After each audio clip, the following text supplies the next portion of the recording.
میں نے چاہا کہ آج کی بابرکت رات کی مجلس منسوب کی جائے مولائے کائنات رضی اللہ تعالی عنہ کے نام، اور آج کی رات ان کا ذکر کیا جائے۔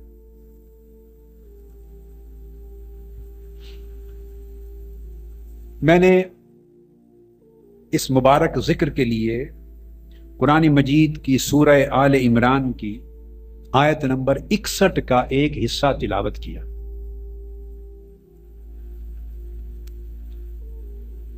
یہ واقعہ ہے جب مباہلہ کے لیے نجران سے مسیحی وفد آیا تھا، مسیحی علماء کا، مسیحی رہنماؤں کا، آقا علیہ الصلوۃ والسلام کے ساتھ دراصل مناظرہ کے لیے آیا تھا، جو بعد ازاں مباہلہ میں کنورٹ ہوا، اور وہ مباہلہ کے میدان میں قائم نہ رہ سکے مگر اس موقع پر یہ آیت کریمہ اتری۔ جب وہ مسیحی وفد آقا علیہ الصلوۃ والسلام کے سامنے تھا تو اللہ رب العزت کا حکم آیا کہ میرے حبیب مکرم صلی اللہ علیہ وآلہ وسلم آپ انہیں مباہلہ کی دعوت دیں، کہ انہیں فرمائیں کہ تم بھی میرے خلاف دعا کرو، میں بھی تمہارے خلاف اللہ کے حضور دعا کرتا ہوں، جسے عرف عام میں آپ بد دعا کہتے ہیں، یعنی تم میرے خلاف کرو اور اپنے حق میں تمہارے خلاف کرتا ہوں اپنے حق میں۔ اللہ رب العزت کس کی دعا کے نتیجے میں حق کو ظاہر کر دیتا اور باطل بھی بے نقاب ہو جائے۔ اس موقع پر جب یہ آیت کریمہ اتری تو حضور علیہ الصلوۃ والسلام نے سیدنا مولا علی المرتضی کرم اللہ وجہہ الکریم کو بلایا۔ صحیح مسلم کی یہ حدیث ہے، صحیح مسلم کی حدیث صحیح ہے، اور حضرت سعد بن ابی وقاص رضی اللہ تعالیٰ عنہ حدیث کے راوی ہیں۔ کتاب فضائل الصحابہ صحیح مسلم کی، اور پھر جامع ترمذی میں بھی ہے، کتاب المناقب میں، مسند احمد بن حنبل میں بھی ہے، اور امام ترمذی نے تفسیر القرآن میں بھی اس کو روایت کیا ہے، پھر امام نسائی نے بھی روایت کیا ہے۔ الغرض یہ حدیث صحیح ہے، اس پر ائمہ حدیث میں اور حدیث کی سند پر روایت پر جر و تعدیل کرنے والے ائمہ میں سے کسی نے آج تک اختلاف نہیں کیا۔ تو حضور علیہ الصلوۃ والسلام نے سیدنا علی کو بلایا۔ حدیث کے الفاظ ہیں کہ لما نزلت هذه الآیہ فقل تعالوا ندعو ابناءنا وابناءکم ونساءنا ونساءکم وانفسنا وانفسکم، دعا رسول اللہ صلی اللہ علیہ وآلہ وسلم علیا وفاطمہ وحسنا وحسینا فقال اللہم ہؤلاء اہلی۔ اس مباہلہ کے لیے آقا علیہ السلام نے حضرت علی کو بلایا، سیدہ کائنات حضرت سیدہ فاطمہ الزہراء رضی اللہ تعالی عنہا صلوات اللہ علیہا ان کو بلایا، اور حسنین کریمین رضی اللہ تعالی عنہما علیہم السلام ان شہزادوں کو بلایا، امام حسن امام حسین کو، وہ چھوٹے عمر میں تھے، اور اپنے ساتھ لے کے چلے اور فرمایا اے اللہ یہ میری اہل بیت، یہ میرا کل اثاثہ ہے، یہ میرے گھر کا سارا سرمایہ ہے، یہ مقدس نفوس ہیں جنہیں اس مباہلے میں اپنے ساتھ پیش کر رہا۔ اور آیات یہ ہیں، قرآن مجید کی آیت کریمہ کے الفاظ یہ ہیں، اور یہ اللہ رب العزت نے حکم فرمایا تھا۔ اب یہ بات اہم ہے، حکم اللہ رب العزت کا ہے، آیت قرآنی ہے، حکم اللہ رب العزت کا ہے، اور اس حکم الہی کی تفسیر حضور علیہ السلام نے کی ہے۔ حکم قرآنی ہے اور مفسر حکم الہی کے رسول پاک صلی اللہ علیہ وسلم خود ہیں۔ اللہ پاک نے فرمایا تھا میرے حبیب ان سے فرما دیں بلا لو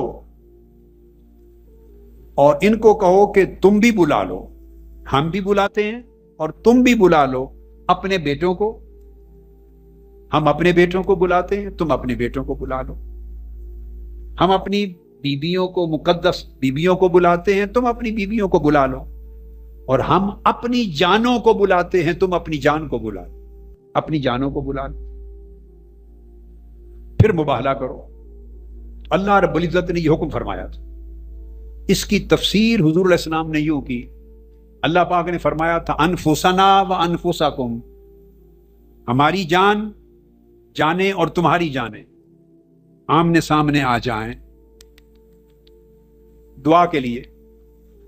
اور اللہ کے اس حکم کی تعبیر اور تفسیر آقا علیہ السلام نے یہ کی کہ انفسنا و انفسکم کے تحت خود سب سے آگے تھے، ساتھ حضرت علی شیر خدا کو بلایا۔ تو حضور علیہ السلام نے قرآن مجید کے اس حکم کے تحت کہ ہماری جانیں، تو اپنی جانوں میں اپنی جان اور سیدنا علی المرتضیٰ کی جان شامل کر دی اپنے ساتھ، یہ مرتبہ عطا فرمایا۔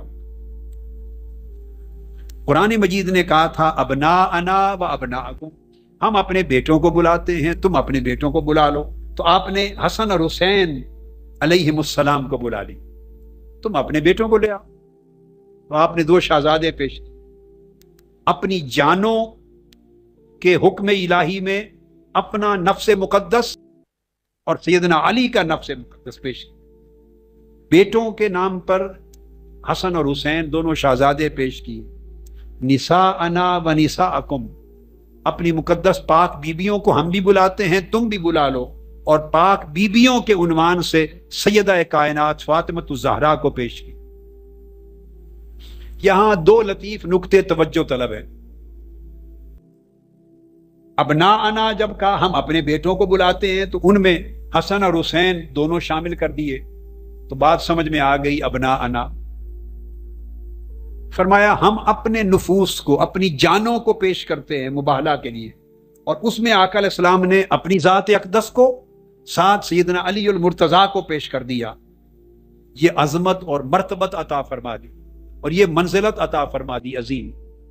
یہ بات بھی سمجھ میں آ گئی کہ آپ کے ذہنوں میں یہ سوال آ سکتا ہے، نہ کسی نے مجھ سے کیا ہے آج تک، اور یہ کہ کوئی آپ سے پوچھ سکتا ہے، مجھ سے نہیں پوچھا کسی نے، مگر ایک سوال قائم کر رہا ہوں جو جینون ہے، پھر اس کا جواب دے رہا ہوں، اس لیے کہ نہ کسی نے آج تک کیا، نہ کبھی پڑھنے کا موقع ملا کہ میں اس کا جواب تلاش کروں، کہیں نہیں دیکھا۔ یہ اہتمام کیوں کیا؟ ارتکاز دیکھیے، وہ مسیحیوں کا وفد، وہ نہ صحابہ کرام کی عظمت کو رد کرنے کے لیے آئے تھے، نہ اہل بیت اطہار کی عظمت اور ان کی منزلت کو رد کرنے آئے تھے۔ ان کی لڑائی نہ صحابہ کرام سے تھی، نہ اہل بیت اطہار سے تھی، وہ آئے تھے رد کرنے کے لیے نبوت اور رسالت محمدی کو صلی اللہ علیہ وآلہ وسلم۔ یہ سوال خود قائم کیا ہے اور اس کا جواب دے رہا ہوں آپ کے۔ وہ آئے تھے اسلام کی حقانیت کو چیلنج کرنے، اسلام کی وسلم کی حقانیت پر۔ یہ نکتہ آپ سمجھے؟ اچھا، یہ نکتہ کیوں ہے؟ اس کے پیچھے بھی ایک حکمت ہے۔ یہی فلسفہ معجزہ ہے اور یہی ضرورت و حاجت معجزہ ہے۔ معجزہ کیوں دیا جاتا ہے نبی کو؟ نبی کو معجزہ کیوں دیا جاتا ہے؟ رسول کو معجزہ کیوں دیا جاتا ہے؟ نبی اور رسول کو معجزہ دیا جاتا ہے صرف اس لیے کہ وہ اپنی نبوت و رسالت کو سچا ثابت کر سکے۔ نبی کی نبوت و رسالت کیا ہوتی ہے؟ وہ مبنی ہوتی ہے اللہ کے پیغام توحید پر، چونکہ اللہ کو یاد رکھ لیں کسی نے دیکھا نہیں ہوتا، نہ کسی نے دیکھا نہ دیکھ سکے گا، قیامت میں دیکھیں گے اور جنت میں دیکھیں گے۔ جس ذات حق وحدہ لا شریک کا پیغام توحید لے کر اللہ کا نبی آتا ہے، اس اللہ کو کسی نے دیکھا نہیں ہوتا، تو نبی آ کے بات منواتا ہے ساری عالم غیب کی، اللہ کو مانو۔ اور پھر اللہ نے جو جو چیزیں بتائی ہیں اس کی وحی کو مانو، قیامت کو مانو، جنت و دوزخ کو مانو، اس کی قدر تقدیر کو مانو، باس بعد الموت کو مانو، خیر و شر کی طاقت کو مانو، ملائکہ کو مانو۔ اللہ پاک ساری وہ چیزیں منواتا ہے جو آنکھوں سے دکھائی نہیں دیتی۔ ایک عجیب مہمہ ہے، آپ سمجھ رہے ہیں بیٹے؟ اللہ پاک ان چیزوں کو منواتا ہے جو دکھائی نہیں دیتی، اور منواتا ہے اپنے نبی کے ذریعے۔ اسی کو نبوت اور رسالت کہتے ہیں، اسی پیغام سے عبارت ہے رسالت، کہ وہ لوگوں سے وہ چیزیں منواتا ہے اللہ کا نبی اور رسول، اللہ کی ذات کو اور اللہ کی تعلیمات کو، اور ان حقائق غیبیہ کو جو اللہ نے بتائے ہیں، وہ چیزیں جو کسی آنکھ کو بھی نظر نہیں آتی، خواہ وہ مرتبے میں صدیق اکبر بن جائے تب بھی نہیں دیکھ سکتے۔ صدیق اکبر نے بھی اللہ کو نہیں دیکھا، قیامت کو نہیں دیکھا، دوزخ و جنت کو نہیں دیکھا۔ وہ جو چیزیں جب واقع ہوں گی تو ہر کوئی دیکھے گا۔ نہ وہ فاروق اعظم جو بن گئے انہوں نے بھی نہیں دیکھا، جو عثمان غنی نے نہیں دیکھا، علی شیر خدا نے، یعنی جو جتنے اونچے رتبے پہ بھی پہنچ جائے، اپنی اس جسمانی بشری آنکھ سے کوئی ان حقیقتوں کو اس دنیا میں نہیں دیکھتا۔ اللہ پاک فرماتا ہے کہ مجھے منواؤ اور میری بیان کردہ ان ساری حقیقتوں کو منواؤ۔ تو نبی اور رسول اس کام کے لیے دنیا میں آ جاتا ہے۔ اب جو جو چیز منوانے کے لیے نبی کہتا ہے اس میں سے کچھ نظر نہیں آتا، اور جنہیں کہا جا رہا ہے کہ تم مانو، ایمان لاؤ ان حقائق پر، انہیں صرف ایک ہی شے نظر آتی، اور وہ نبی کی ذات۔ جنہوں نے ایمان لانا ہے انہیں صرف ایک شے نظر آتی ہے، کیا؟ نبی کی ذات، رسول کی ذات۔ یہ علم کلام ہے بیٹے، ہر دور میں نیا علم کلام وضع ہوتا ہے نا، ہر دور میں ضرورت کے مطابق وضع ہوتا رہتا۔ ایک ہی شے نظر آتی ہے ان لوگوں کو جنہوں نے ایمان لانا ہے، ماننا ہے، اور ان کے سامنے صرف نبی کی ذات۔ خدا کی ذات بھی غیب اور باقی سارے حقائق بھی غیب، اور حکم بھی یہ ہے ایمان لانے والوں کو، الذین یؤمنون بالغیب، جو نظر نہیں آ رہا، جو غیب میں ہے اسے مان لو، بن دیکھے مان لو، یہ کل ایمان ہے۔ بن دیکھے مان لو، یہ کل ایمان ہے۔ تو جب اتنا بڑا کام سپرد کر کے اللہ نے اپنے نبی کو، اپنے رسول کو بھیج دیا کہ اس نبی کے کہے پر خدا کو ماننا ہے، اس نبی کے کہے پر سب کچھ ماننا ہے جو دکھائی نہیں دیتا، اتنا بڑا کام سونپ دیا، تو اس کو کوئی بہت بڑی حیرت انگیز طاقت بھی تو دے گا، کوئی کرشمہ بھی تو اس کے ہاتھ پہ ظاہر کرے گا کہ لوگ بن دیکھے ماننے لگیں۔ وہ معجزہ عطا کرتا ہے نا، کیا عطا کرتا ہے؟ معجزہ۔ تو معجزہ نبی کی نبوت اور رسول کی رسالت کے سچ ہونے، اس کی صداقت پر دلیل ہوتا ہے، اور نبی کی نبوت اور رسول کی رسالت کا سچ ہونا یہ خدا کے حق ہونے پر دلیل ہوتا ہے۔ آپ بات کو سمجھ گئے؟ معجزہ نبی کا سچا ہونا ثابت کرتا ہے، اور نبی سچا ثابت ہو جائے تو خدا کا حق ہونا ثابت ہو جاتا ہے، توحید ثابت ہو جاتی ہے۔ تو گویا نبوت اور رسالت اگر ثابت ہو گئی تو توحید ثابت ہو گئی۔ اگر نبوت اور رسالت ثابت نہ ہو سکی، اس کا ثبوت کمزور رہ گیا، تو توحید کی کوئی دلیل قائم نہیں رہ سکے گی، سب دلیلوں کے قدم اکھڑ جائیں گے۔ تو سارا توحید کا نظام اور دلائل نبی کی ذات کے سہارے کھڑا ہے۔ آپ بات کو سمجھے؟ توحید کا سارا نظام، ایمان کا سارا نظام نبی کے وجود پر کھڑا ہے۔ جیسے آپ ستون نہیں بناتے ہیں چھت کے لیے، مختلف جو کچھ بھی آپ لگائیں چھت کو قائم کرنے کے لیے، تو ساری چھت، پھر ساری منزلیں، پوری عمارت اس کے سہارے پر کھڑی ہوتی ہے۔ لہذا ایمان کی ساری عمارت نبی اور رسول کی نبوت اور رسالت کے سہارے کھڑی،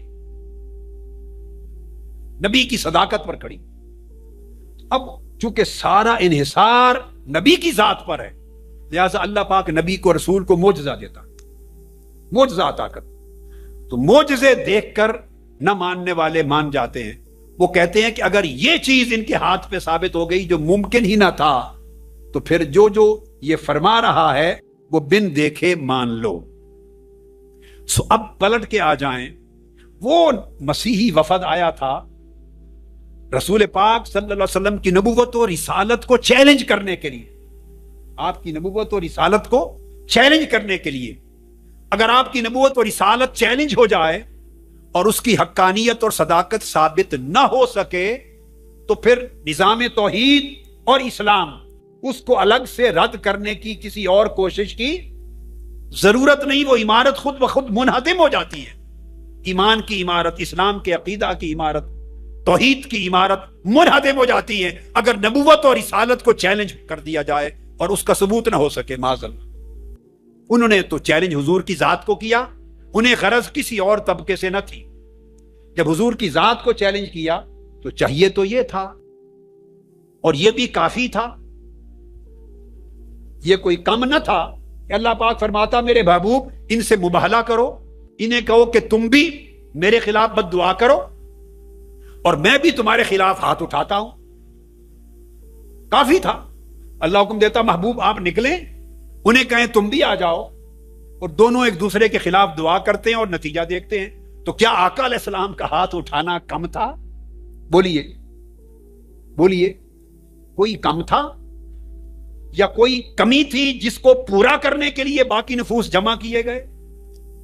اگر یہ سوچا بھی تو کافر ہو جائیں. اگر تنہا آقا علیہ السلام کی ذات کو حکم ہوتا کہ آپ باہر آ جائیں اور چیلنج کریں اور انہیں کہیں یہ بھی آپ کے خلاف دعا کریں اور آپ بھی دست مبارک اٹھا دیں، تو ایک دست مبارک اٹھ جانا ساری کائنات باطل کو تہو بالا اور برباد کر دینے کے لیے کافی. ساری کائنات باطل بسم ہو جاتی، برباد ہو جاتی. آقا علیہ السلام کے بعد آپ کو کسی اور کو ساتھ ملانے کی ضرورت و حاجت نہیں. جب یہ ہمیں بھی معلوم ہے اور اللہ کو بھی معلوم، جو بات ہمیں سمجھ میں آ رہی ہے تو اللہ کو معلوم نہیں ہے. اللہ کو بھی معلوم ہے کہ اگر ان کے ساتھ مباہلہ ہی کرنا ہے تو تنہا میرے مصطفیٰ کے ہاتھ کافی ہیں. اگر قرآن مجید کو دیکھیے، اللہ پاک نے حضور علیہ السلام کو تنہا نہیں فرمایا کہ آپ جائیں، تنہا نہیں فرمایا کہ آپ جائیں، فرمایا آپ بھی جائیں اور ایک نفس اپنے ساتھ اس کو بھی انف و ثنا میں لے جائیں جس نفس میں آپ کی جھلک نظر آئے. پھر اپنی صاحبزادی بھی ایسی لے جائیں جس میں ساری نسل کے فیوزات، برکات اور درجات کی جھلک نظر آئے. اپنے شہزادے بھی ایسے لے جائیں جس میں قیامت تک آپ کی پوری نسل کی جھلک نظر آئے، جو ساری خوبیاں، ساری عظمتیں، ساری نعمتیں، ساری برکتیں، ساری سعادتیں، سارے فضائل، سارے مناقب ان کا مرقع ہو، ان کا مجمع ہو، ان کا پیکر ہو. تو آقا علیہ السلام نے اللہ کے حکم کی تعبیر کر کے ان کو چنا اور ساتھ لے دیا. یہ اس بات کی طرف اشارہ تھا کہ یہ علی ذات محمدی کا مظہر اتم ہے، اس لیے انف و ثنا کا اطلاق کیا. جیسے ہم اپنی جانیں لاتے ہیں، جو میری ذات اور میری جان ہے انہی کی صفات کی جھلک میرے علی میں ہے. میرے وجود کا تسلسل آگے، میری نسل کا تسلسل، چونکہ فاطمہ الزہرا آقا علیہ السلام کی نسل حضور سے چلی، تو حضرت علی اور سیدہ کائنات یہ دونوں آقا علیہ السلام کی نسل اور آل کی بقا کا ذریعہ بنے. ان دونوں کو جمع کر لیا. پھر آگے پوری نسل جو کائنات تک چلی وہ حسن اور حسین دو وجود ذریعہ بنے، ان کو ساتھ ملا لیا. اشارہ یہ تھا کہ یہ ساری میں اور میری آل ہے، میں اور میری آل ہے. تو سب سے زیادہ فیوزات محمدی کی مظہریت تامہ آقا علیہ السلام کی ان نفوس قدسیہ کو عطا. اور پھر فرمایا اللہم ہؤلاء اہلی، یہ میری اہل بیت. اس کے کہہ دینے کا مطلب دوسروں سے اہل بیت ہونے کی نفی نہیں ہوتی. یہ تو ایک مقام ہے، یہ ایک مقام ہے کہ یہ اس بلند مرتبے پر ہے، اس بلند مرتبے پر ہے. اب یہ جو حدیث ہے اسے امام مسلم نے بھی روایت کیا، امام احمد بن حنبل نے بھی روایت کیا، امام ترمذی بھی نے روایت کیا، امام نسائی نے بھی روایت کیا، طبرانی نے بھی عبداللہ بن عمر سے روایت کیا، ابن ابی لیلہ سے، عمران بن حسین سے، اور عبداللہ بن عباس سے، بزار نے اور بہت سے ائمہ حدیث نے اپنے اپنے طرق سے روایت کی حدیث صحیح۔ یہ تو میں نے پہلی ایک حدیث قرآن مجید کی تفسیر میں کہ آقا علیہ السلام کے نفس اطہر کا عکس کامل مولا علی شیر خدا انف و ثنا کے ٹائٹل میں داخل کی۔ پھر اسی طرح صحیح مسلم کی ایک اور حدیث ہے، صحیح مسلم کی زید بن ارقم رضی اللہ تعالیٰ عنہ روایت کرتے، کتاب الزکوٰۃ صحیح مسلم، حدیث نمبر ہے 1069۔ آقا علیہ الصلوۃ والسلام مکہ معظمہ سے مدینہ کی طرف تشریف لا رہے ہیں حجۃ الوداع کے بعد۔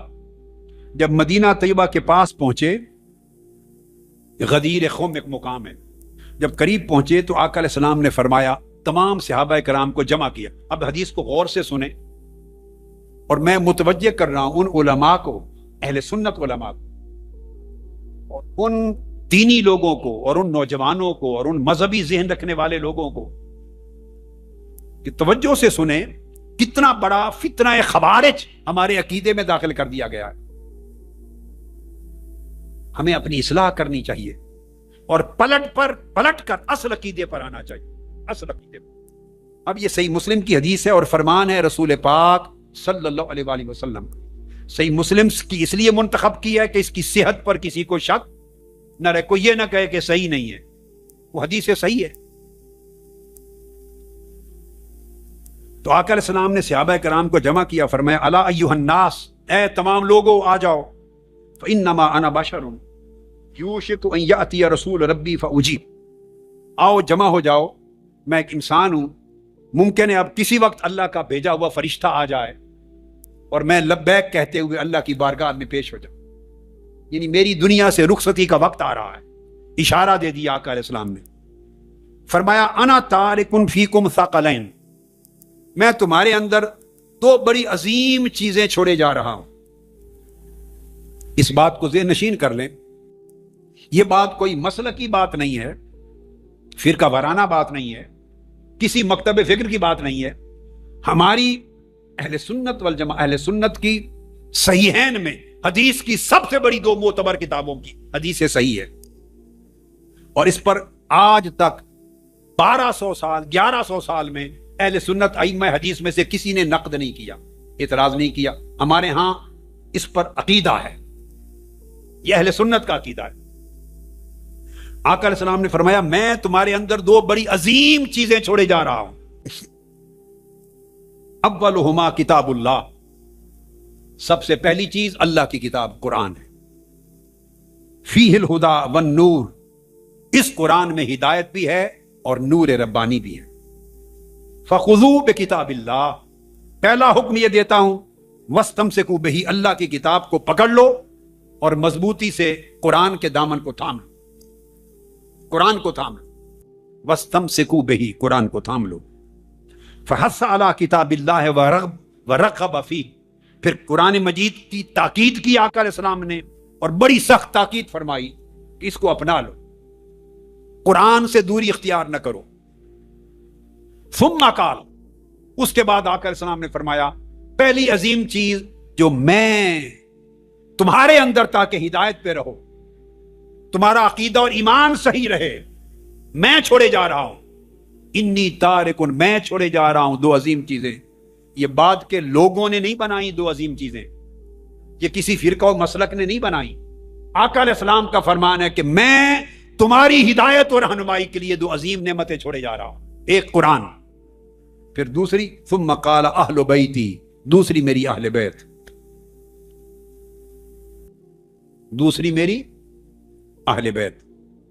اب قرآن مجید کو تھامنے، مضبوطی سے تھامنے کی تاکید فرما دی تھی۔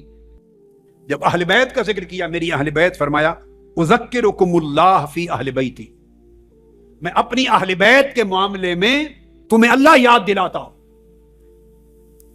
اللہ کو یاد رکھنا، سامنے آنکھوں کے رکھنا اللہ کے حکم کو میری اہل بیت کے معاملے میں، چونکہ اللہ کا نبی جو فرماتا ہے وہ اللہ کا فرمان ہوتا ہے، اللہ کا نبی اپنی طرف سے کچھ نہیں فرماتا۔ اس لیے تو قرآن مجید میں اللہ پاک نے فرمایا تھا اپنی جانوں کو، اپنے بیٹوں کو، اپنی پاک بیبیوں کو لے کے نکلو، اور اس کی تعبیر مصطفیٰ علیہ السلام نے فرمائی، مصطفیٰ، علی، فاطمہ، حسن اور حسین رضوان اللہ صلی اللہ تعالی علیہ وآلہ وسلم رضوان اللہ تعالی علیہ اجمعین علیہم السلام۔ تو جب اہل بیت کا ذکر کیا تو فرمایا میں تمہیں اللہ یاد کراتا ہوں، اللہ کو یاد رکھنا، اس کے حکم کو، اس کے فرمان کو میری اہل بیت میں۔ پھر دہرایا اذکرکم اللہ فی اہل بیتی، تیسری بار پھر فرمایا اذکرکم اللہ فی اہل بیتی۔ بہت کم مواقع ایسے آئے ہیں کہ آقا علیہ السلام نے ایک ہی جملہ کسی حکم کی اہمیت کے لیے 3 بار ایک ہی موقع پر دہرایا ہو، کم مواقع ایسے آئے ہیں، ان میں سے ایک یہ ہے۔ اس کا مطلب ہے آقا علیہ السلام ملاحظہ فرما رہے تھے، چشمان مقدس دیکھ رہے تھے کہ میری اہل بیت کے معاملے میں ایسے فتنے اٹھیں گے کہ لوگوں کو دور کر دیا جائے گا میری اہل بیت کی محبت اور مودت سے۔ اس لیے میری اہل بیت کے ساتھ محبت اور مودت قائم رکھنے کے لیے درمیان میں اللہ کو ضامن بنا دیا، اذکرکم اللہ، اللہ کو سامنے رکھنا۔ مطلب یہ تھا کہ یہ اللہ کا حکم ہے۔ یہ حدیث پاک ذہن میں رکھ لیں۔ پھر بخاری اور مسلم کی دونوں کی حدیث سناتا ہوں، صحیحین کی، بخاری اور مسلم کی۔ اہل بیت کا مقام یہ ہے، اہل بیت کا، کہ حضرت ابو حمید الساعدی رضی اللہ تعالیٰ عنہ راوی ہیں، بخاری شریف اور مسلم شریف دونوں متفق علیہ حدیث۔ صحابہ کرام نے پوچھا یا رسول اللہ کیف نصلی علیک، ہم آپ پر درود کیسے بھیجا کریں؟ یہ صحیح بخاری مسلم کی متفق علیہ روایت۔ آقا علیہ السلام نے فرمایا فقال رسول اللہ صلی اللہ علیہ وسلم قولوا اللہم صلی علی محمد وازواجہ وذریتہ کما صلیت علی آل ابراہیم وبارک علی محمد وازواجہ وذریتہ کما بارکت علی آل ابراہیم انک حمید مجید۔ نام لیے 3، فرمایا درود یہ ہے، اور یہ درود پڑھو میری ذات پر، اے اللہ درود بھیج محمد صلی اللہ علیہ وسلم کی ذات پاک پر، اور ان کی ازواج مطہرات پر، اور ان کی ذریت پر، ان کی آل اولاد اور نسل پر، حسنین کریمین سید فاطمہ الزہرا اور حسنین کریمین پوری آل پر۔ اور ابو داؤد کی روایت ہے، سنن ابی داؤد کی، وہ حضرت ابو ہریرہ رضی اللہ تعالیٰ عنہ سے مروی ہے۔ اس میں آقا علیہ السلام نے فرمایا، آقا نے فرمایا اللہم صلی علی محمد وازواجہ امہات المؤمنین وذریتہ واہل بیتہ کما صلیت علی ابراہیم آل ابراہیم انک حمید مجید۔ یا اور توضیح ہے، فرمایا کہ درود بھیجو، اے اللہ درود بھیج محمد پر صلی اللہ تعالی علیہ وآلہ وسلم، پھر حضور کی ازواج پر جو امہات المومنین ہیں۔ ازواج مطہرات امہات المومنین کا ذکر کر کے آقا علیہ السلام کے بعد پھر فرمایا وذریتہ واہل بیتہ، اور حضور کی ذریت نسل پر اور حضور کی اہل بیت پر۔ ازواج مطہرات کا ذکر الگ سے کر دیا، پھر ذریت و اہل بیت میں ارتکاز کیا مولا علی المرتضی، سیدہ فاطمہ الزہرا اور حسنین کریمین، ان کو حضور کی اہل بیت میں۔ اب یہ درود کا حکم لفظ سن لیں۔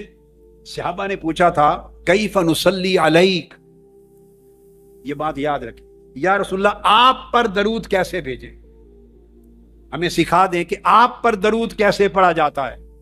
تو آقا علیہ السلام، انہوں نے تو پوچھا تھا آپ پر کیسے بھیجیں، آقا علیہ السلام سکھا دیتے، کہو اللہم صلی علی محمد کما صلیت علی ابراہیم، یہ فرما دیتے تو حضور پر تو درود ہو جاتا۔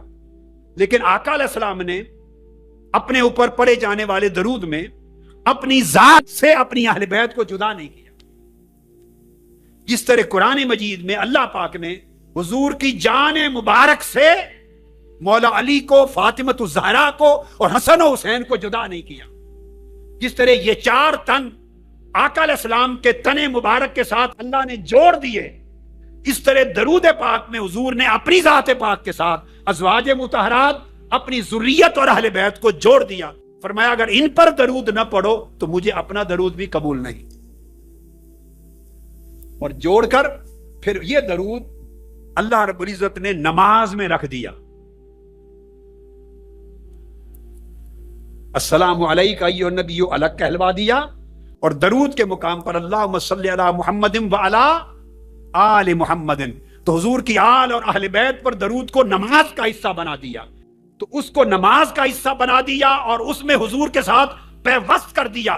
اب جو شخص ان کو حضور سے جدا کرنا چاہے اس کا ایمان ہی ختم ہوگا. ایمان کے ہوتے ہوئے ان کو جدا کوئی نہیں کرتا. ایمان کو خود سے جدا کر دے تو پھر اہل بیت کو مصطفیٰ سے جدا کر دے. یہ حدیث پاک کا اگلا حکم آ گیا.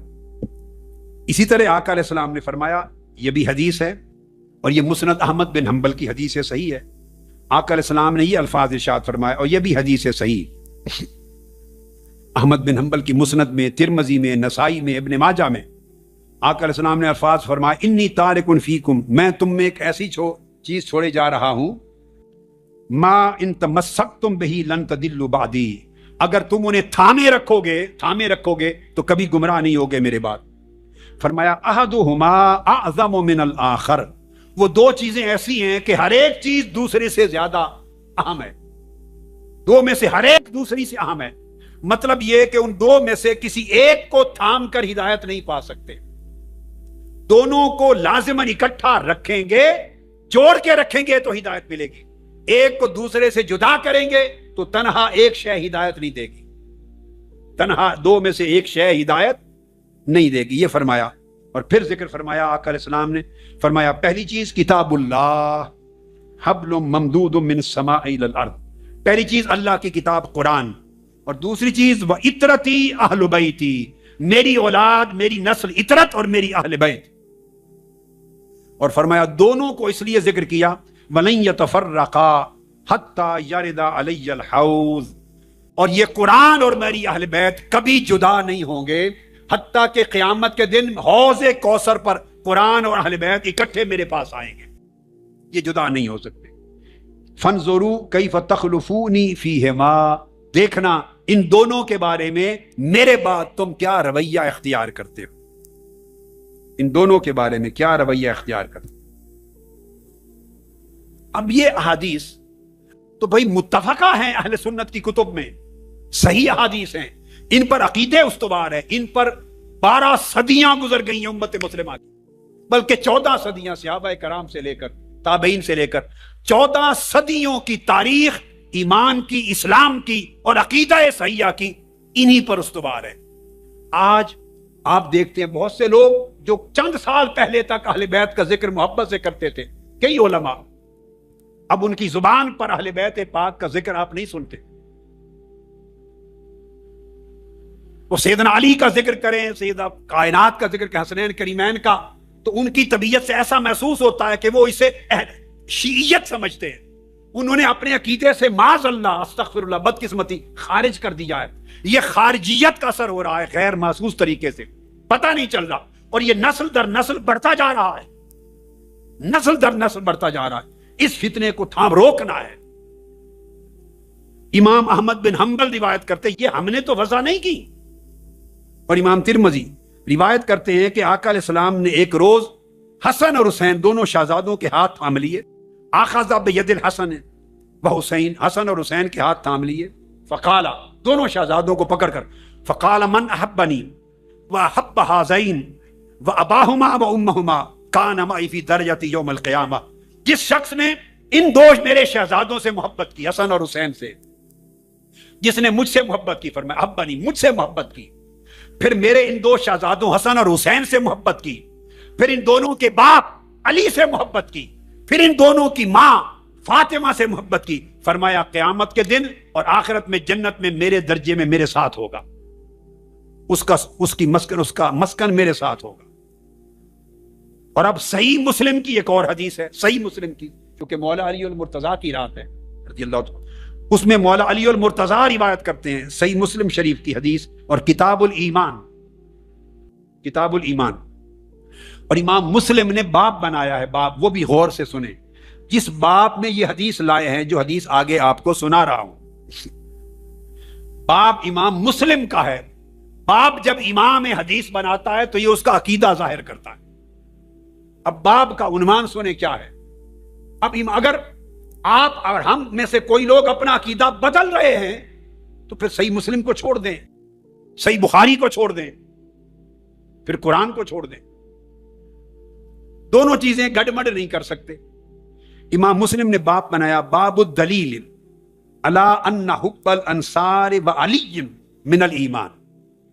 امام مسلم نے صحیح مسلم میں باب بنایا, باب اس چیز کی دلیل پر کہ انصار صحابہ سے محبت اور علی مرتضیٰ سے محبت یہ ایمان ہے, یہ ایمان کا حصہ ہے.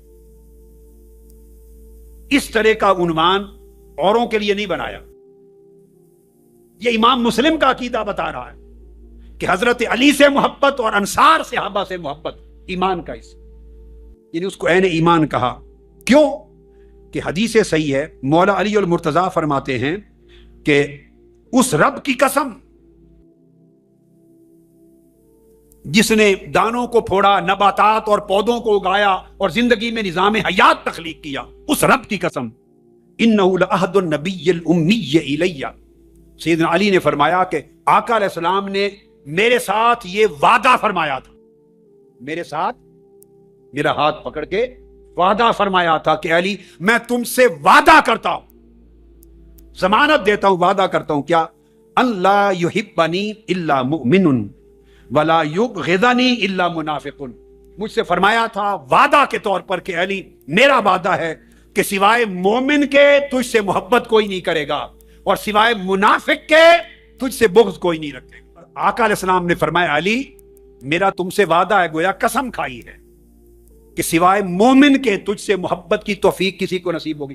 تیری محبت مومن کے سوا کسی کے دل میں نہیں رہے گی اور تیرا بغض منافق کے سوا کسی کے دل میں نہیں ہوگا. جس کے دل میں تیرا بغض ہوگا, جو تیری محبت سے کترائے گا, تیری فضیلت سے کترائے گا, تیرا ذکر تیری شان بیان کرنے سے ذرا جھجکے گا, کترائے گا, پیچ و تاب کھائے گا, یہ علامت ہوگی کہ یہ شخص منافق ہو چکا ہے, اس کا ایمان رخصت ہو گیا ہے. اور جو تجھ سے محبت کرے گا, تجھ سے محبت کرنا مومن ہونے کی ایمان کی علامت ہوگی. پھر جامع ترمذی میں ایک اور حدیث, اس کے الفاظ یہ ہیں کہ مولا علی فرماتے ہیں رضی اللہ تعالیٰ کہ مجھے آقا علیہ السلام نے فرمایا انہو, یہ وعدہ تھا میرے ساتھ, انہو لا یحبک الا مؤمن ولا یبغضک الا منافق. اے علی تم سے مومن کے سوا محبت کوئی نہیں کرے گا اور تم سے منافق کے سوا بغض کوئی نہیں رکھے گا. اب امام احمد بن حنبل روایت کرتے ہیں, امام احمد بن حنبل کہ آقا علیہ السلام نے فرمایا احب اللہ لما یغذوکم من نعمہ. لوگو اللہ سے محبت کرو, اللہ سے محبت کرو کیونکہ اس نے تمہیں بے حساب نعمتوں سے سیراب کیا ہے اور اپنی نعمتوں سے پالا ہے. محبت کرو ان نعمتوں فرمانے والے سے. وحبونی بحب اللہ, اور مجھ سے محبت کرو اللہ کی محبت کے باعث کہ میری محبت کے بغیر اللہ کی محبت نہیں مل سکتی. وَحِبُّوا أَهْلَ بَيْتِي لِحُبِّي, اور میری اہل بیت سے محبت کرو میری محبت کے باعث. جس طرح خدا کی محبت مصطفیٰ کی محبت کے بغیر نہیں ملتی, اس طرح فرمایا میری محبت میری اہل بیت کی محبت کے بغیر نہیں. تو حضور کی محبت کو اہل بیت کی محبت پر منحصر قرار دے دیا.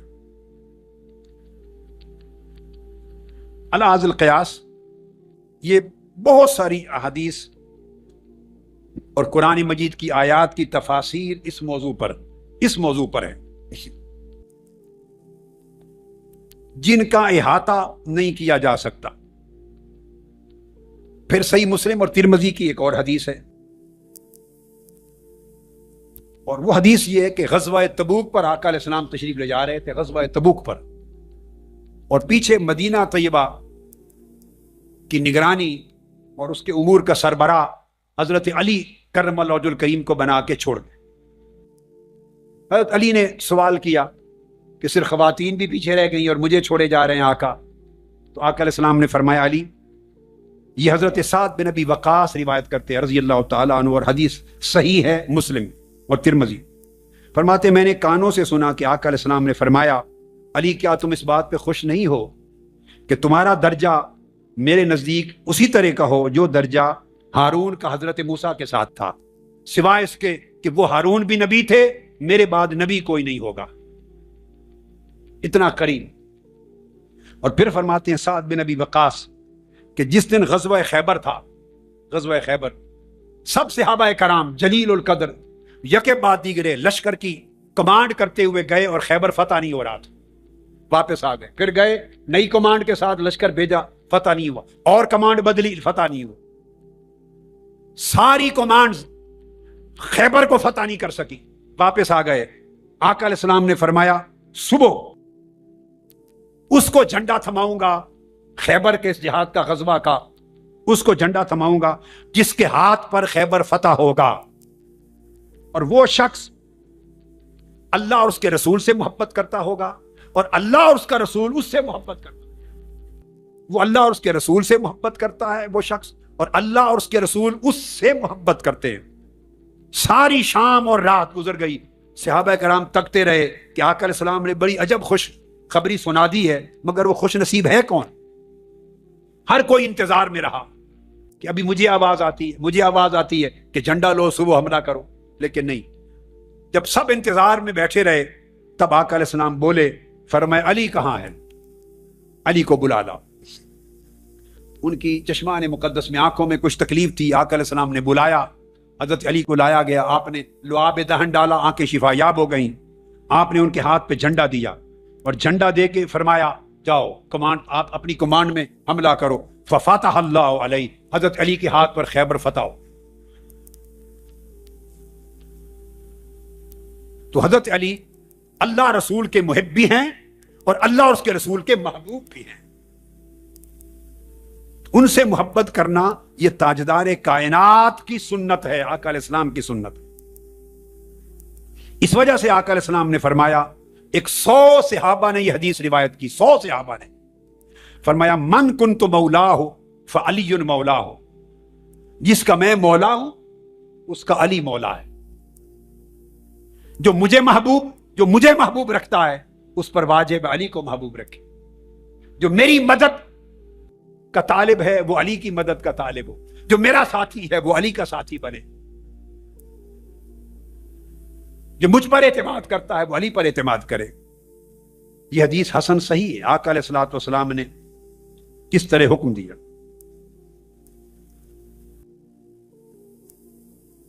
مولا علی المرتضیٰ کرم اللہ وجہ الکریم، پھر آقا علیہ السلام نے بڑی عجیب ایک بات فرمائی آپ کے لیے، اور بات یہ فرمائی کہ آپ نے فرمایا انا مدینۃ العلم وعلی بابھا، انا مدینۃ العلم۔ اب وقت ختم ہو رہا ہے، بہت ساری چیزیں میرے ذہن میں تھیں کہ آپ کے مناقب میں یکے بعد دیگرے بہت کچھ بیان کروں گا، مگر اسی ایک ہی حدیث اور اس کے بیان پر گفتگو ختم کروں گا، اور یہ بڑی اہم ہے، بڑے اس کے نادر پہلو ہیں، چھوٹے پہلو ہیں اس کے اندر۔ آقا علیہ السلام نے فرمایا انا مدینۃ العلم وعلی بابھا۔ اس حدیث کو امام ترمذی نے روایت کیا، سیدنا علی شیر خدا نے خود اس کو روایت کیا، عبداللہ ابن عباس نے روایت کیا، حضرت جابر بن عبداللہ نے روایت کیا، امام ترمذی نے روایت کیا، امام حاکم نے مستدرک میں اس کو تخریج کیا، امام ابو نعیم نے المعرفہ میں، اور علی ھذا القیاس پھر بہت ساری کتب حدیث میں، کہ میں مدینۃ العلم، علم کا شہر ہوں اور علی اس کا دروازہ ہے۔ اب دوسری روایت میں جو حضرت جابر سے ہے اس میں یہ الفاظ بھی آئے ہیں اضافتاً، انا مدینۃ العلم وعلی بابھا، میں علم کا شہر ہوں اور علی اس کا دروازہ ہے، فمن اراد العلم فلیأت الباب۔ آقا علیہ السلام کی حدیث کے یہ الفاظ بھی آئے ہیں امام حاکم کی روایت میں حضرت جابر بن عبداللہ سے، کہ آقا نے فرمایا اب جسے شہر میں آنا ہو، علم کے شہر میں، وہ دروازے سے آئے، یعنی دیواریں نہ پھلانگے، وہ پراپر چینل سے آئے، یعنی علم مصطفیٰ کی خیرات، علم اور معرفت مصطفیٰ کی خیرات لینے کے لیے پراپر چینل اپنے شہر علم کا دروازہ علی مرتضیٰ کو بنا کر ان کو proper channel, official channel declare کر دیا۔ یہ وجہ ہے کہ اب کوئی ولی، ولایت رتبہ علم باطنی ہے، رتبہ معرفت باطن ہے، رتبہ معرفت الہیہ ہے، سو کوئی ولی اب ولایت نہیں پا سکتا باب علی سے داخل ہوئے بغیر۔ یہی الفاظ اضافی امام طبرانی نے مسند کبیر میں بھی روایت کی، معجم کبیر میں۔ اسی کو امام ابن جریر نے اپنی تہذیب میں بھی روایت کیا، فمن اراد المدینۃ فلیاتھا من بابھا، جسے میرے علم کے شہر میں آنا ہو وہ اس کے دروازے سے ہی ہو کر آئے۔ یعنی اب علی سے کنارہ کش ہو کر، علی سے دامن بچا کر کوئی میرے شہر علم میں نہیں آ سکتا۔ علم مصطفیٰ کی خیرات اسے نہیں مل سکتی جو باب علی سے آنا گوارا نہیں کرے گا۔ اور امام ابو الحسن الحربی نے امالی میں یہ الفاظ روایت کیے، انا مدینۃ العلم وانت بابھا یا علی وکذب من زعم انہ یدخلھا من غیر باب۔ فرمایا اے علی، میں علم کا دروازہ ہوں اور تو میرے علم کا شہر ہوں اور تو میرے شہر علم کا دروازہ ہے۔ اور فرمایا اے علی، اس شخص نے جھوٹ بولا جو یہ گمان کرے کہ میں تیرے دروازے کے بغیر علم مصطفیٰ کے شہر میں آ سکتا ہوں۔ یہ آقا علیہ السلام نے خود فرمایا، اس نے جھوٹ بولا جس نے یہ گمان کیا کہ میں باب علی میں سے گزرے بغیر علم مصطفیٰ کے شہر میں داخل ہو جاؤں گا۔ فرمایا ایسا نہیں ہوگا، یہ خیرات تیرے ذریعے ہی بانٹوں گا۔ اسی طرح پھر ایک اور روایت آئی حدیث میں، وہ بھی امام ترمذی نے روایت کی اور امام ابو نعیم نے اور ابن جریر نے، اور کہا یہ خبر ہمارے نزدیک صحیح ہے، یہ روایت حدیث صحیح ہے۔ فرمایا اور مرفوع ہے، انا دار الحکمت وعلی بابھا، میں حکمت کا گھر ہوں، اور ایک حدیث میں ہے میں حکمت کا شہر ہوں اور علی اس کا دروازہ ہے۔ علم کا شہر بھی فرمایا، حکمت کا شہر بھی فرمایا۔ اور امام دیلمی نے مسند الفردوس میں روایت کیا حضرت ابو ذر غفاری سے، اور یہ حدیث مرفوع ہے۔ آقا علیہ السلام نے فرمایا علی باب علمی ومبین لامتی ما ارسلت به من بعدی حبہ ایمان وبغضہ نفاق والنظر الیہ رافت۔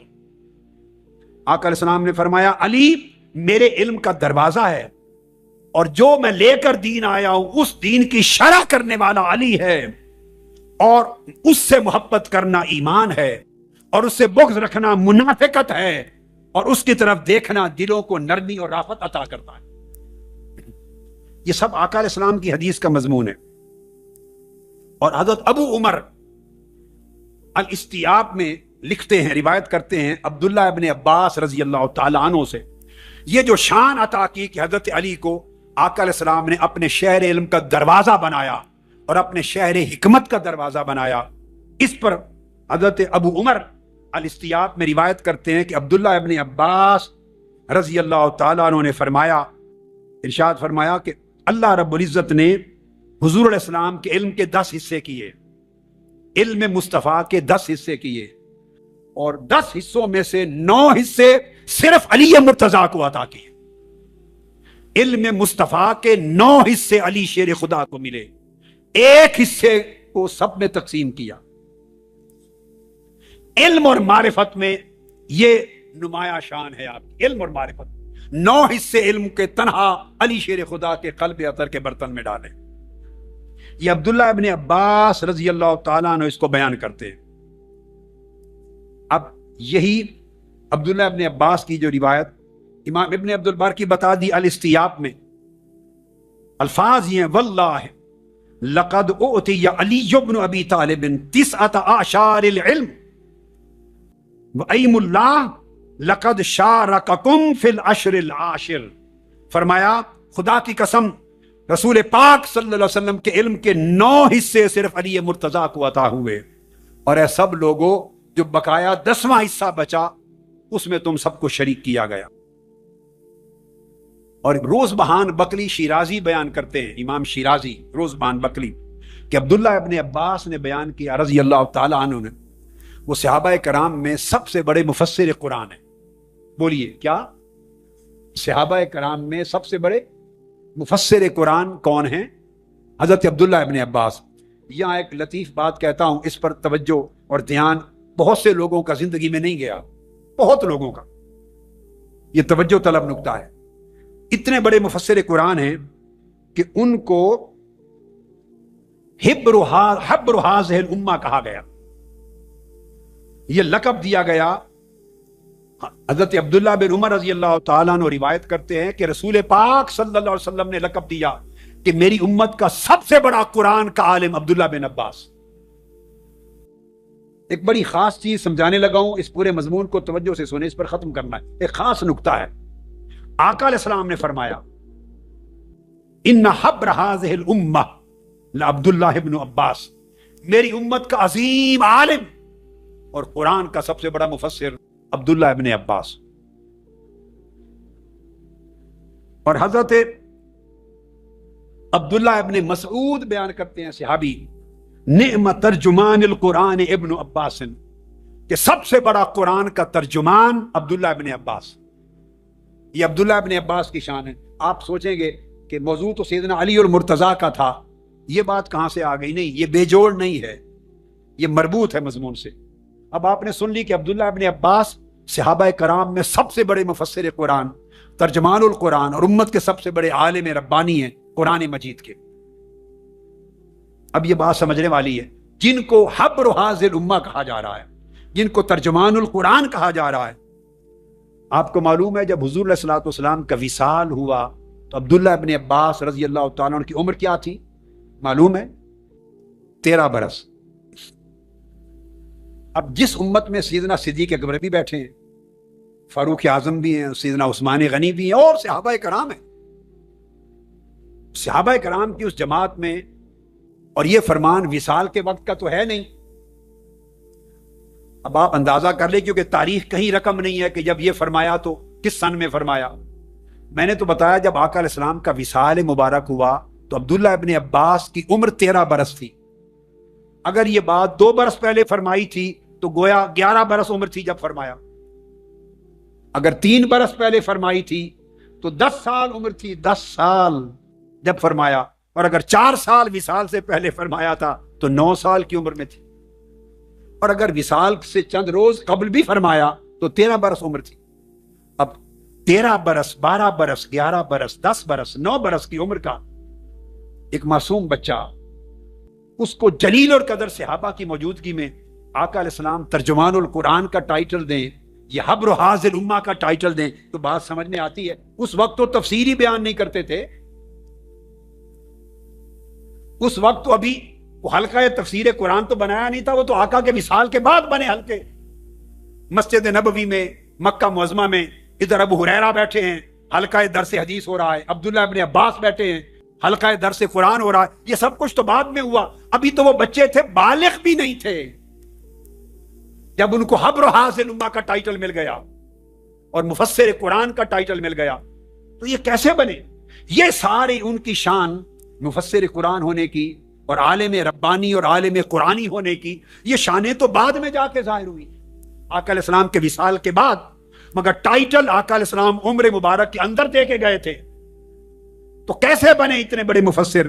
اس کا جواب دے رہا ہوں.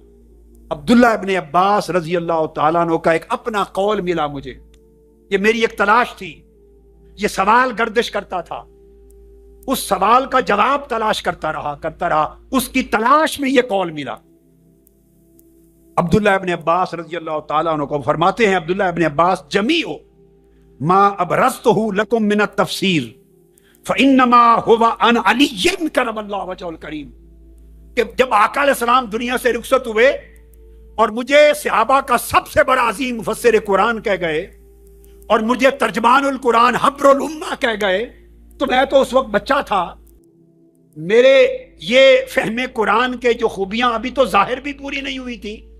اب فرمایا اے تابعین، یہ جو کچھ مجھ سے سنتے ہو قرآن کی تفسیر میں، قرآن کی معرفت میں، قرآن کے علم اور فہم میں، قرآن کے معانی میں، قرآن کے اسرار میں، قرآن کے رموز میں، اور سن سن کر دنیا جو تصدیق کرتی ہے کہ آقا نے سچ فرمایا تھا، یہی ترجمان القرآن ہے۔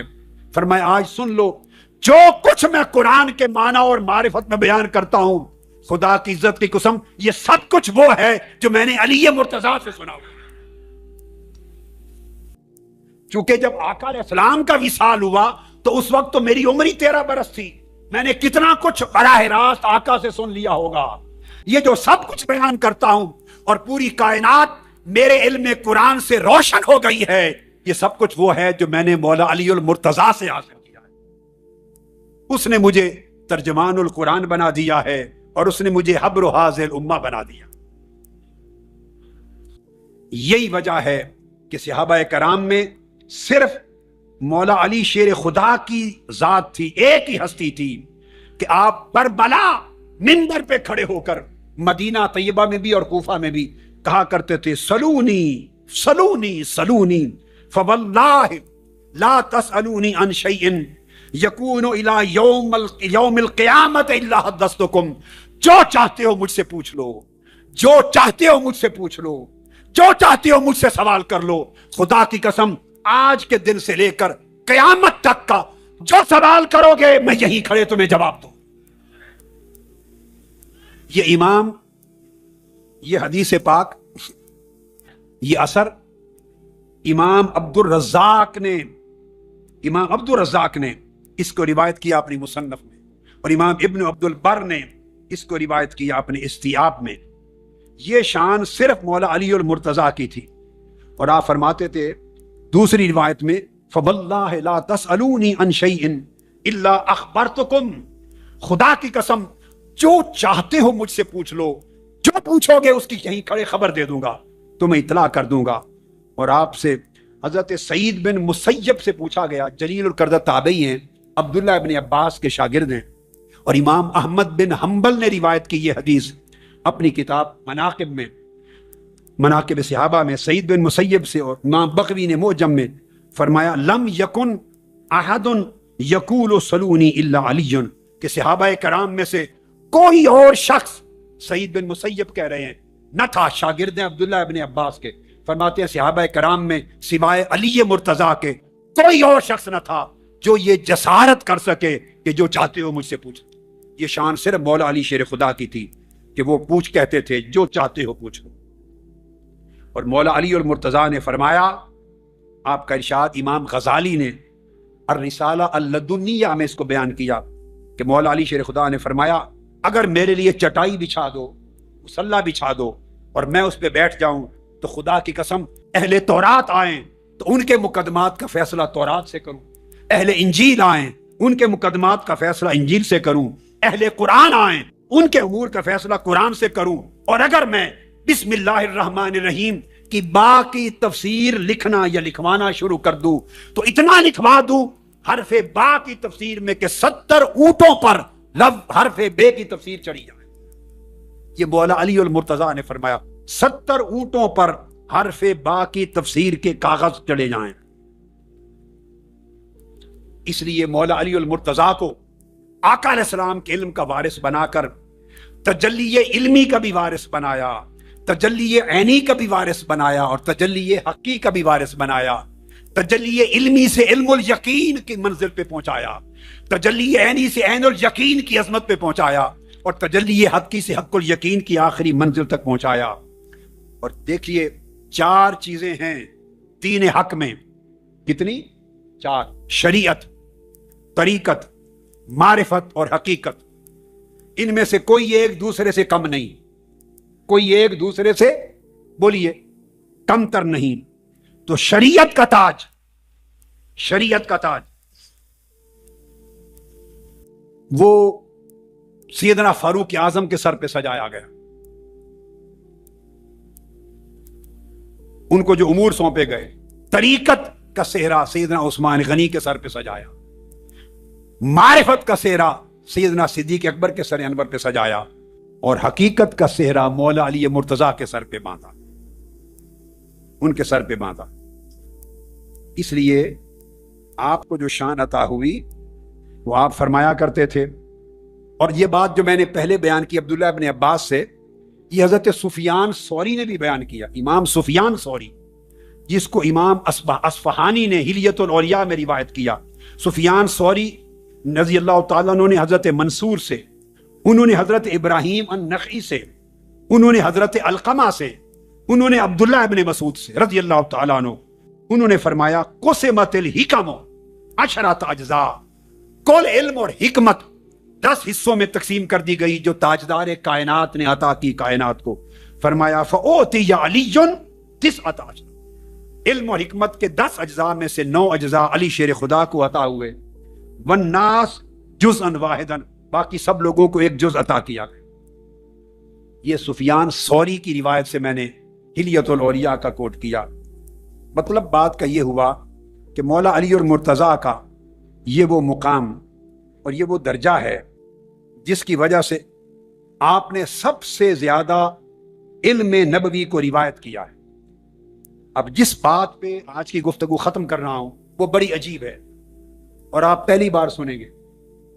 میں بھی پہلی بار اپنی زندگی میں کسی مجلس علم میں اپنی زبان سے کہہ رہا ہوں، زندگی میں پہلی بار. میں نے ابھی کئی سالوں میں محنت کی اور احادیث کے ذخائر کھنگالے اور یہ کام مکمل کر دیا. اب سوچ میں ہوں واپس جانے کے بعد کہ کس شکل میں کتاب کی کئی جلدیں بنے گی، کس شکل میں اس کو چھاپنا ہے، اس کا فیصلہ نہیں کیا.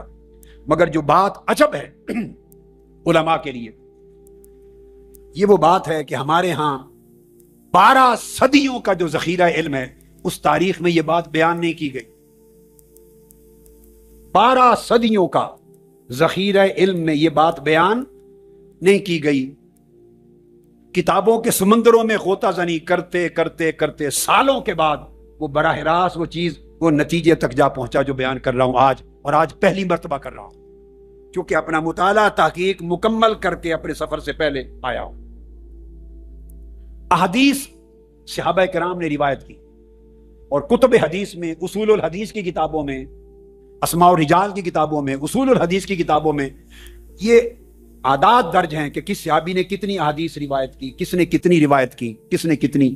کئی صحابہ کثرت کے ساتھ حدیث نبوی روایت کرنے والے تھے. حدیث روایت کرنے کا مطلب ہے حضور کے علم کو روایت کرنا، حضور کے علم کو آگے پہنچانا. کئی صحابہ اوسط تھوڑی روایات کرتے تھے، کئی بہت تھوڑی روایت کرتے تھے، اپنا اپنا مزاج تھا. حضرت ابو ہریرہ رضی اللہ تعالیٰ عنہ 1200 سال کا اصول حدیث اور تاریخ حدیث کا ذخیرہ علم، 1200 سال جن پر ہم تکیہ کرتے ہیں، اس میں پوری زندگی جو کچھ پڑھا اور پڑھایا، جو کچھ پڑھا اس کے مطابق سب سے زیادہ احادیث علم نبوی کو روایت کرنے والے حضرت ابو ہریرہ رضی اللہ. انہوں نے 5374 احادیث روایت کی، 5000 سے زائد ہے.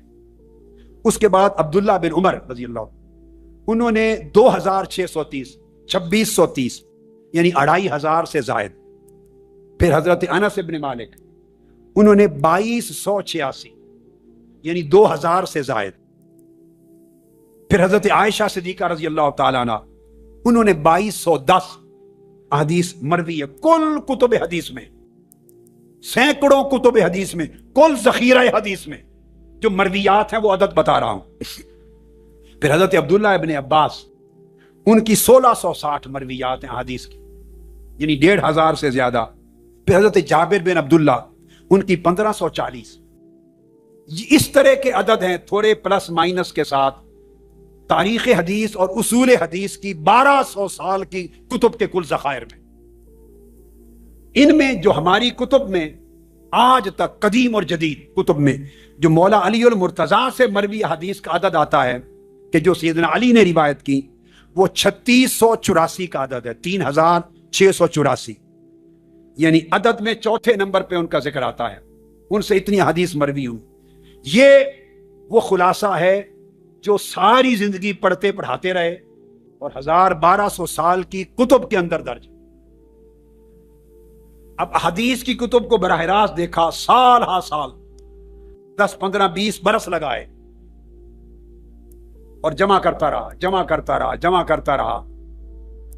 اب جا کر تمام کتب حدیث کو کھنگالنے کے بعد براہ راست حدیث کو دیکھ کر اس نتیجے پر پہنچا کہ یہ کھنگالا نہیں گیا مولا علی المرتضیٰ کی مرویات.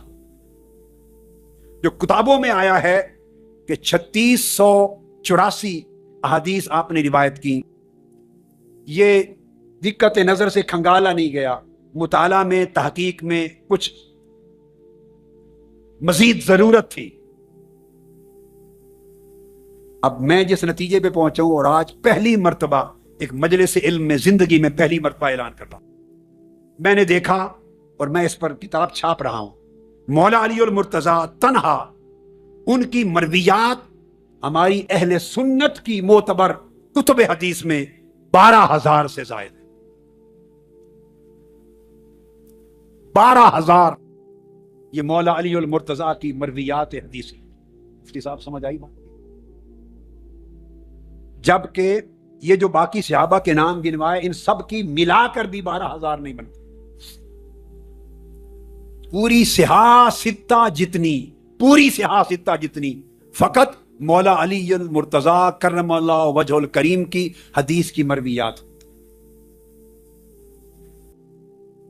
یہ ثبوت ہے اس بات کا جو آقا علیہ السلام نے فرمایا کہ میں نے میرے علم کا 9 حصے علی مرتضیٰ کو دیے، جو علماء میں اور صحابہ کرام نے فرمایا، 1 حصہ سب میں تقسیم ہوا۔ یہ ان کا مرتبہ علمی ہے۔ اس پر آج گفتگو ختم کرتے ہیں۔ اللہ رب العزت ہمیں ان کے فیوزات سے مالا مال کرے، اور اہل بیت اطہار اور صحابہ کرام، ازواج مطہرات اور آقا علیہ السلام کی اہل بیت پاک، سب کی محبت کے نور سے ہمارے دلوں کو، روحوں کو اللہ پاک منور اور روشن کرے۔ وما علینا الا البلاغ۔